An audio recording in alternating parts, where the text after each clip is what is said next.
December 4వ తారీఖున దత్తాత్రేయ జయంతి సందర్భంగా శ్రీమతి స్రవంతి గారి ఆధ్వర్యంలో దత్త హోమం సంప్రదించండి. నమస్తే, వెల్కమ్ టు సుమన్ టీవీ. నేను పద్మిని. ప్రస్తుతంతో పాటు ప్రముఖ ఆధ్యాత్మికవేత్త, వాస్తు జ్యోతిష పండితులు కేఎస్ఆర్ గారు మనతో పాటు ఉన్నారు. మాట్లాడదాం. సార్ నమస్తే. సార్ హనుమంతుడికి విపరీతమైన భక్తులు మీరు కదా. చాలా ఇష్టం మీకు.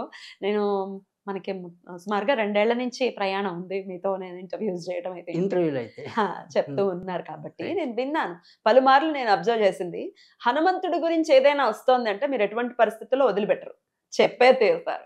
అంటే ఒక విధంగా చెప్పాలంటే కనుక, అంటే పలానా మంది చాలా మంది ఏమంటాం, పలానా ఉపాసకులమని పలానా ఇదని అదని వేసుకుంటూ ఉంటారు. కానీ అంత ఉపాసన అని అన్ను కానీ మామూలుగా అయితే ఏదైనా సరే ఈ వాక్కు రావటం వాటి వెనకాల ఏదైనా సరే కొంతవరకు అప్పట్లో ఏదైతే నేను నేర్చుకుంటున్న తొలినాల్లో స్వప్నాంజనేయ మంత్రాన్ని ఉపాసించటం వల్లే నాకు ఆ రకంగా కొంతవరకు వాగ్జ్ఞానం అందిందేమో అని అనిపిస్తుంటే ఆ ప్రేమ ఉంది మీకు ఆయన పట్ల. అంటే మనం చాలా సందర్భాల్లో కూడా చెప్తుంటాం, జనరల్గా ఆంజనేయుని, వినాయకుని, లక్ష్మీదేవిని కొలని వాళ్ళు హిందువుల్లో అయితే తక్కువ ఉంటారు. ఎందుకంటే మనం చిన్నప్పుడు ఒక యుక్త వయసు వచ్చేదాకా ఏ భయం కలిగినా ఆంజనేయ ఆంజనేయ ఆంజనేయ అంటూనే రోడ్ల మీద పరిగెత్తిన వాళ్ళం. అంటే ఇప్పుడు ఏమో కానీ అప్పుడు కుక్కలు వస్తున్నాయంటే మాకు ఆంజనేయుడే గుర్తుకొచ్చేవాడు. కుక్క కూడానా? అంతేగా. ఆ భయం ఎక్కడైతే ఉంటుందో అభయాంజనేయుడు అని గుర్తుకొచ్చేది మాకు ఆంజనేయుడే. అద్భుతం. సో మీరు ఎందుకు భయపడాలంటే నేనేం చెప్పలేను, మరి అప్పుడు భయపడ్డాం అంతవరకే. సో ఇప్పుడు వేరు కదా, సో ఎదిగిన కొద్ది వేరు ఉంటాం. కానీ ఈ తర్వాత విచిత్రంగా నేను ఎప్పుడైతే నేను జ్యోతిష్యంలో రావడానికి, తర్వాత జ్యోతిష్యం నుంచి వచ్చిన తర్వాత వెంటనే మనకి ఎవరో ఇచ్చారు, ఈ హనుమద్వ్రతం చేసుకోండి బాగుంటుంది అని చెప్పి. అలా అంటే మనకి అటు కరెక్ట్గా ఒక వృత్తి దొరక్క ఇబ్బంది పడుతున్నప్పుడు 7 శనివారాలు చేసాము. ఒక జ్యోతిష్యంలో ముందుకు వెళ్ళాలి, ఇంకా నేర్చుకోవాలి అంటే మనం ఎప్పుడైతే స్వప్నాంజనేయుని మనం జపం చేసామో ఆటోమేటిక్గా హనుమద్వ్రతం బుక్ రావటం అనేది, అంటే ఎప్పుడు కూడా మీరు సైంటిఫిక్గా అందుకని సంకల్ప బలం అంటాం.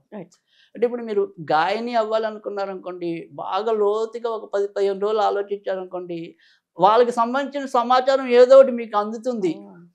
మీరు కనుక అందుకని సైన్స్ ఎప్పుడు దీనికి విభేదం కాదు. వాళ్ళు సైన్స్ నేర్చుకున్న వాళ్ళు దీన్ని విభేదిస్తారు జ్యోతిష్యాన్ని అంతవరకే. కానీ రెండింటికి సంబంధం ఉంటుంది. సో ఇప్పుడు ఈ హనుమంతుడి గురించి ఎందుకు తీయటం జరిగింది అని అంటే, హనుమత్ జయంతి వేడుకలు మన భారతదేశంలో ఒక్కొక్క ప్రాంతం వాళ్ళు ఒక్కొక్కసారి చేసుకోవటం అనేది మనకి తెలిసినటువంటి విషయమే.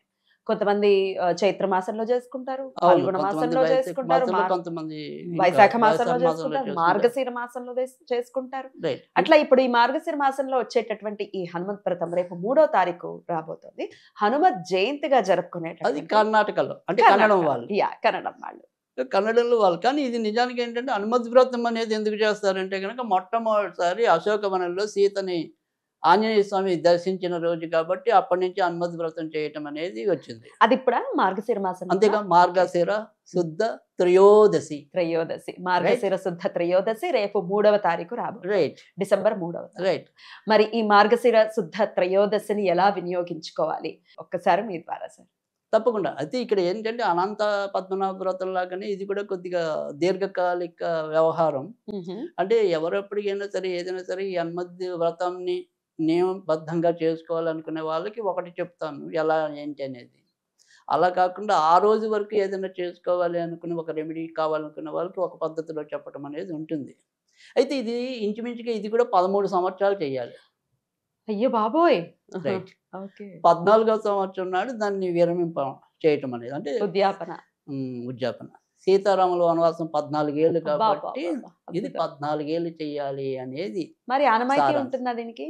ఆనవాయితీ దీనికి ఎక్కడ ఎవరు ఏమి చెప్పి ఉండరు. అంటే అసలు కొద్దిగా తెలిసే వాళ్ళు తక్కువ ఉండొచ్చు, బట్ సాధారణ గొల్లల్లో, ఆంజనేయ స్వామి గొల్లల్లో ఎక్కువ చేయటం అనేది ఉంటుంది. సామూహికంగా కూడా చేస్తారు చక్కగా. మరి మేము ఇప్పుడు నాకైతే తెలియదు, నేను మొదలు పెట్టుకోవచ్చా? ఎవరైనా మొదలెట్టచ్చు. కాబట్టి దీనికి అదే అంట, కొద్దిగా కష్టం ఏంటి అంటే కనుక 14 సంవత్సరాలు చేయటం అనేది ఒకటి. తర్వాత రెండోది వచ్చేప్పటికి ఏంటంటే దీంట్లో సుభద్రాదేవిని, ఆంజనేయుని ఇద్దరిని కూడా పూజించడం అనేది ఉంటుంది. అన్ని వ్రతాల్లాగానే దీంట్లో కూడా మనకి అష్టదిక్పాలకుల పూజ, నవగ్రహ పూజ అవన్నీ దీంట్లో కూడా ఉంటాయి. ఏంటి సత్యనారాయణ స్వామి వ్రతం ఎలా ఉంటుంది అలానే సేమ్ ఉంటుందా? ఇంచుమించు అంత అనంత పద్మనాభ వ్రతమైనా ఇంచుమించు అలానే ఉంటుంది. అలానే ఉంటుంది. ఓకే. అయితే ఇక్కడ దీంట్లోకి వచ్చేప్పటికి ఏంటంటే ఇంకా కొద్దిగా మనకి దొరికితే గంగా జలంతో ఒక చిన్న పాత్ర అనేది లేదా పంపా తీరంలో ఉన్న నీళ్ళది కావాలి. అంటే పంపా నది పూజ కూడా దీంట్లో ఉంటుంది. ఓకే. ఓకే. సో అందుకని ఇది కొద్దిగా భిన్నంగా ఉంటుంది. మిగతా వ్రతాలతో పోలిస్తే ఎక్కడ తేడా అంటే ఒకటి ఇక్కడ పంపా తీర పూజ అనేది కూడా ఉంటుంది. అదొకటే. మిగతావంతా కూడా ఇంక మిగతా సేమ్ మిగతా లాగానే దీంట్లో కూడా ఒక 5 కథలు ఉంటాయి. సో తర్వాత వచ్చేప్పటికి ఏంటంటే ఇప్పుడు మనకి ఆడవాళ్ళు ఈ శ్రావణ మాసం వరలక్ష్మి వ్రతానికి తోరం కట్టుకుని ఎలాగైతే పూజ చేస్తామో దీంట్లో కూడా ఇదే తోరాన్ని కట్టుకుని పూజ చేయటం అనేది ఉంటుంది. అయితే ఇక్కడ ఒకే ఒక్క కథ చెప్పి మీకు కన్క్లూజన్ ఇచ్చేస్తాను. అంటే మనకి ఇదే రకంగా ద్రౌపది అప్పట్లో ఈ యుద్ధానికి ముందుగా ద్రౌపది చేసి యుద్ధం అయిపోయాక మళ్ళీ ద్రౌపది ఆ విజయం పొందాక ద్రౌపది చేస్తుంది. అప్పుడు మొక్కుకుంటుంది ముందుగా, నేను కనుక దీంట్లో విజయం సాధిస్తే కనుక నేను మళ్ళీ ఇలా హనుమద్వ్రతం చేసుకుంటాను సంకల్పం చెప్పుకున్నా కూడా అంతే ఫలితం వస్తుందని చెప్పి దాంట్లో మనకి ఈ వ్రతం పుస్తకాల్లో ఉంటాయి.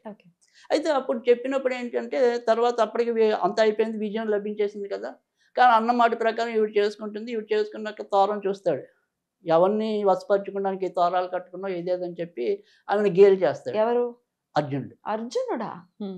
అర్జునుడు చేసినప్పుడు అలా అనకండి, ఇది చాలా మహిమాన్వితమైంది, మనం ఒక రకంగా గెలిచామంటే కనుక అంతా నీ పిచ్చి, అది నా జెండా మీద ఊరేగా ఆయన నీకు వరాలు ఇస్తాడా, నీకు శక్తిని ఇస్తాడా? ఎందుకంటే మరి జెండాపై కపిరాజు కదా, అందుకని అలాంటి వాడిని నువ్వు పూజించడం ఏంటి చిచ్చి అని చెప్పి తిడతాడు. అప్పుడు మళ్ళీ నానా కష్టాలు పడ్డారని చెప్పి ద్రౌపది వాళ్ళు అది తీర్చేస్తే బలవంతంగా. అప్పుడు మళ్ళీ హనుమద్వ్రతం చేసుకున్నాక మళ్ళీ అదే ప్రకారంగా అందరూ బాగున్నారు అని చెప్పి ఒక కథ. సరే, అలాగే ఇప్పుడు కూడా మన జీవితంలో ఇప్పుడు మనకి ఆటోమేటిక్గా ఆంజనేయుని అనేది మనం ఎందుకు పూజిస్తాం? సాధారణంగా శనికి సంబంధించినంత వరకు ఇబ్బందులు పడినప్పుడు ఎక్కువగా పూజించడం అనేది జరుగుతుంది. అందుకని ఏళ్ళ శని జరిగే వాళ్ళు కానీ, అర్ధాష్టమ శని జరిగే వాళ్ళు కానీ, తర్వాత మరియు జాతకంలో శని మార్గదర్శ నడుస్తున్న వాళ్ళు కానీ, అష్టమ శని నడిచే వాళ్ళు కానీ, ఇలా ఎవరికైనా సరే సాధారణంగా శని పీడితులు కాకుండా జీవితంలో మనం ఉండం. సరైన జరుగుతుందిగా ఎల్నాటి శని అనేది. కనుక ఆంజనేయుని ప్రతి ఒక్కళ్ళు పూజించవచ్చు. పైగా మనకి అన్ని పురాణాలు చెప్పింది ఏంటి, సమస్త దేవతలందరూ కూడా ఆంజనేయుల్లోనే కొలువై ఉంటారు. కనుక ఆంజనేయుని ఒక్కని పూజిస్తే మొత్తం అందరినీ పూజించినట్టే అని అన్ని శాస్త్రాలు చెప్తున్నాయి. కానీ మనమే మనకు ఒక రకమైన అయోమయ స్థితి, అన్ని సందేహాల స్థితి ఉంది కాబట్టి నేను ఆంజనేయుని ఒక్కని పూజిస్తే విష్ణుమూర్తికి పలుకుతాడో లేదో, నేను ఆంజనేయుని ఒక్కడిని పూజిస్తే శివుడు పలుకుతాడో లేదో, ఈ భయం మనకుంది. కానీ ఆయనకి వరాలు ఇచ్చిన వాళ్ళందరూ నిన్ను పూజిస్తే మమ్మల్ని పూజించినట్టే పుట్టినప్పుడే ఇచ్చేశారు. అది. తర్వాత రెండోది ఏంటంటే, ఈ తోరం ఏదైతే కడతామో ఇది నా దగ్గర ఇప్పుడు ఇది హనుమద్వ్రతం తాడే.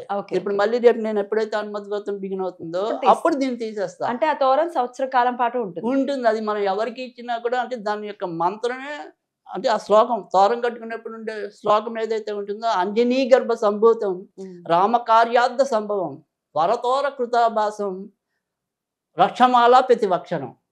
అంటే ప్రతి సంవత్సరం కూడా నిన్ను రక్షిస్తుంది, రాముడి యొక్క కార్యానికి నువ్వు ఎలాగైతే వెళ్ళి విజయం చేకూర్చుకొచ్చావో మనం చేసే కార్యాల్లో మాకు విజయాన్ని ప్రసాదించు అని అద్భుతమైన అర్థం కలిగిన తోరం అది. సో అలాంటి తోరాలను అడిగి తీసుకుంటూ ఉంటారు.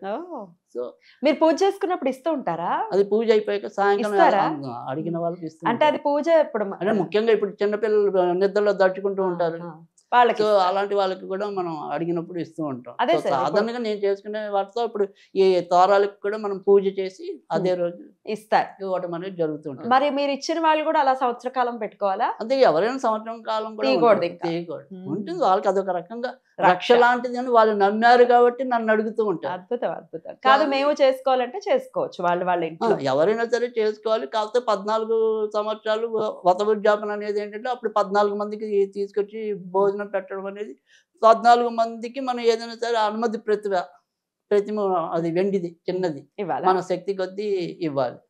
సో ఓపుకుంటే అనుమతి యజ్ఞం చేసుకోవచ్చు, హోమం, అక్కడితో పరిసమాప్తం అవుతుంది. తర్వాత దీనికి ఏంటంటే ఈ తోరాలు అనేవి అంటే నేను ఎక్కువ ఎరుపు ఇవ్వటం అనేది ఉంటుంది, కానీ మామూలుగా జనరల్గా అయితే కనుక పసుపు అయితే ఉంటుంది పుస్తకంలో అయితే. Right. కాకపోతే మనం జ్యోతిష్యానికి దీనికి సంబంధం ఏర్పరచుకుంటూ ఉంటాం కాబట్టి కొద్దిగా విభిన్నంగా వెళ్ళాను కానీ బట్ మామూలుగా అయితే కనుక ఆరెంజ్ కలర్, ఎరుపు నేను ఇష్టపడతాను. ఇస్తారు.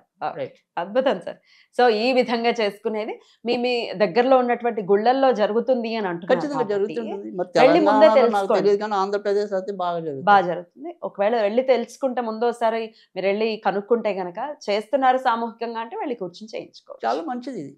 అద్భుతం సార్. చాలా బ్యూటిఫుల్ గా ఎక్స్ప్లెయిన్ చేశారు. ఒక తెలియనటువంటి విషయం ఇది. రైట్. ఖచ్చితంగా హనుమంతుడు అనుగ్రహాన్ని సంవత్సరం కాలం పాటు రక్షగా ఉంటారు స్వామి అంటే ఇంక మనకి ఏం తిరుగుంది ఇంకా. అంతే కదా. రైట్. అద్భుతం సార్. చాలా చక్కగా తెలియజేశారు. కృతజ్ఞతలు సార్. నమస్తే.